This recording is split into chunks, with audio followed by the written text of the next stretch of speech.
Hello everyone, আশা করছি সবাই আল্লাহর রহমতে ভালোই আছেন। গাইস, আজকে আমাদের মূলত ভিডিওটি সাজানো হয়েছে একটি নর্মাল ছবিকে আপনি কী করে ডিএসএলআর মতো হুবহু করে নেবেন এবং ফুল কালার দিয়ে দেবেন। সো আপনার ফোনের তোলা নর্মাল ছবিটাকে ব্যাকগ্রাউন্ড চেঞ্জ করবেন এবং ব্যাকগ্রাউন্ড ব্লার করবেন এবং ফুল কালার দিয়ে দেবেন। সো আজকে আমরা সেটাই দেখাবো আপনারা কী করে এই এডিটিংটা করে নেবেন।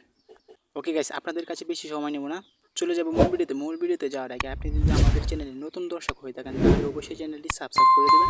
আর করে থাকলে আপনাকে অসংখ্য ধন্যবাদ। এবং আপনি যদি আমাদের ফেসবুক পেজ থেকে দেখে থাকেন তাহলে অবশ্যই আমাদের ফেসবুক পেজটি ফলো দিয়ে রাখবেন।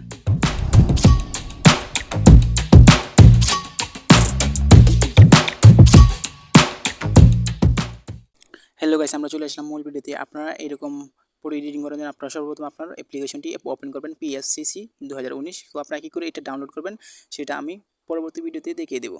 সো ওকে, অ্যাপটি ওপেন করার পর আপনারা এখান থেকে আপনার ফাইল থেকে যে কোনো একটি ছবি সিলেক্ট করে নেবেন। সো আমি এই যে ধরুন আমি যে কোনো একটা ছবি সিলেক্ট করে নিলাম। সো এই ছবিটা সিলেক্ট করার পর তারপর এখান থেকে অ্যাডের উপর একটি ক্লিক করে দেবো।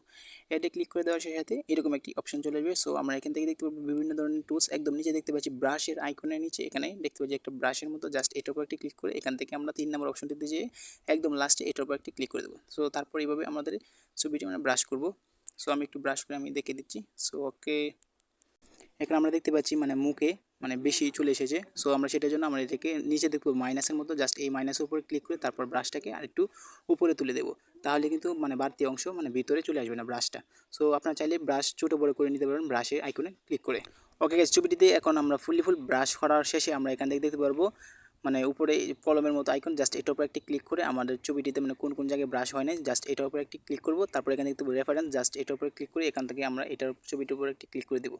এভাবে একটি টান দিয়ে দিলেই আমাদের ছবিটিতে ফুল ব্রাশ হয়ে যাবে। ওকে গাইস, এই মাত্র যে আমরা ব্রাশটা করলাম, সো সেটার জন্য আমাদের ছবিটার ব্যাকগ্রাউন্ডটা রিমুভ করতে হবে। সেটার জন্য আমরা এইটার উপর একটি ক্লিক করে এখান থেকে প্লাস আইকনের মধ্যে দেখতে পাবো, জাস্ট এটার উপর ক্লিক করে এখান থেকে আমাদের ছবিটা উপরে উঠিয়ে দিতে হবে। তারপর এখান থেকে নিচে দেখতে পারবো টিক চিহ্ন, জাস্ট এই টিক চিহ্নের উপর একটি ক্লিক করে দেবো। ওকে গাইস, আমাদের প্রয়োজন হবে একটি ব্যাকগ্রাউন্ড। সো আপনারা গুগলে সার্চ করলে অনেকগুলি ব্যাকগ্রাউন্ড পেয়ে যাবেন, সেটা আপনারা গুগল থেকে ডাউনলোড করে আপনার ফাইলে নেবেন। এখন আমাদের ছবিটি ডাউনলোড হয়ে গেলে তারপর এখানে প্লাস আইকনের মতো, জাস্ট এটার উপরে ক্লিক করে আপনার প্লাস আইকনের উপর ক্লিক করবো। তারপর এখান থেকে ফটো লাইব্রেরি, জাস্ট এটার উপরে একটি ক্লিক করে আমাদের ফাইল থেকে যে ছবিটি ডাউনলোড করলাম ব্যাকগ্রাউন্ডটি ডাউনলোড করলাম সেটা এখান থেকে অ্যাড করে দেবো। সো আমি নিচে দেখতে পাচ্ছি আমার ব্যাকগ্রাউন্ডে খুঁজে পাচ্ছি না। সো আমি এই ব্যাকগ্রাউন্ডটি ডাউনলোড করে দিলাম। সো আমি এটার উপর একটি ক্লিক করবো। তারপর এখানে দেখতে পারবো অ্যাড বলে একটি অপশন থাকবে, ছবিটার উপর ক্লিক করে তারপর অ্যাডে ক্লিক করে দেবো। তারপর এখান থেকে আমরা ছবিটি ঠিক জায়গায় বসিয়ে দেবো। ফুল সাদা যে জায়গাটা দেখতে পাচ্ছি সেটা এখান থেকে আমরা ফুল স্ক্রিনে করে দিব। সো ওকে, আমি একটু করে দিচ্ছি। সো আরেকটু বড় করতে হবে আমার এটাকে। সো আরেকটু ওকে। সো তারপর এখানে দেখতে পাচ্ছি টিক চিহ্ন বলে একটি অপশন থাকবে, জাস্ট এই টিক চিহ্নের উপর একটি ক্লিক করে দিলেই আমাদের ছবিটি অ্যাডজাস্ট হয়ে যাবে। সো এই যে টিক চিহ্নের উপর একটি ক্লিক করে দিলাম, তারপর এখান থেকে প্লাস আইকন, তো তারপর এখান থেকে ছবিটি নিচে নামিয়ে দিব। গাইস, আমরা এখন আমাদের ছবিটাকে ডিএসএলআর মতো করবো, ব্যাকগ্রাউন্ডটা ব্লার করবো।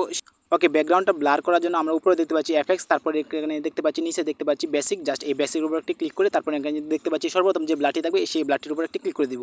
ওকে, তারপর এখানে নিচে দেখতে পাবেন সাইজ। সো আপনাকে যতটুকু সাইজ যতটুকু বাড়াবেন ততটা ব্লার হবে। সো আপনার ছবিটার সাথে অ্যাডজাস্ট করে নেবেন। সো এবং বেশি ব্লার করলে কিন্তু ছবিটা সুন্দর দেখাবে না। সো আপনার এই ছবিটার সাথে অ্যাডজাস্ট করে যতটুকু প্রয়োজন ততটুকু আপনি ব্লারটা করবেন ছবিটাকে। সো আমার যতটুকু দরকার ততটুকু করে তারপর এখান থেকে দেখতে পাবো টিক চিহ্ন, জাস্ট এই টিক চিহ্নের উপর একটি ক্লিক করে দেবো।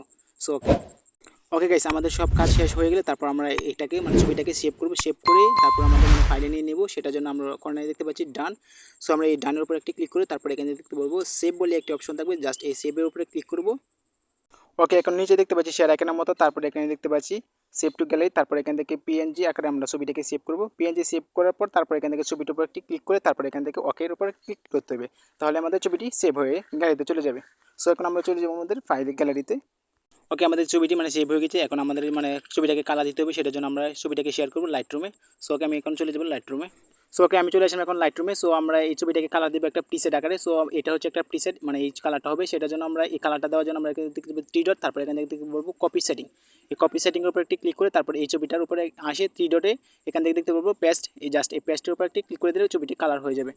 সো গাইস, এখন আমি অন্য একটি কালার দেবো, সেটা আমার ফাইল থেকে আরেকটি প্রিসেট নিয়ে নিলাম। তারপর এখান থেকে কপি সেটিং, তারপর এখান থেকে টিক চিহ্ন, তারপর এখান থেকে আমরা এই ছবিটার উপরে ক্লিক করে তারপর এখানে দেখতে পারবো 3 ডট, তারপর এখানে দেখতে পারবো পেস্ট সেটিং, জাস্ট পেস্ট সেটিংয়ে ক্লিক করে দিলেই ছবিটি কালার চেঞ্জ হবে। সো এই কালারটা ছবিটা কালার অনেক ভালো লাগছে। এখন আমরা উপরে দেখতে পারবো শেয়ার আইকনের মতো একটি ক্লিক করে তারপর এখানে দেখতে পারবো সেভ টু গ্যালারি, তারপর সেভ টু গ্যালারির উপর একটি ক্লিক করে দিলে ছবিটি সেভ হয়ে আমাদের ফাইলে চলে যাবে। সো গাইস এই ছিল মূলত আমাদের আজকে ভিডিওটি ভালো লাগলে অবশ্যই লাইক কমেন্ট শেয়ার করবেন আর অবশ্যই চ্যানেলটি সাবস্ক্রাইব করে পাশে থাকবেন এবং ফেসবুক পেজ থেকে দেখতে থাকলে অবশ্যই ফেসবুক পেজটি ফলো দিয়ে রাখবেন।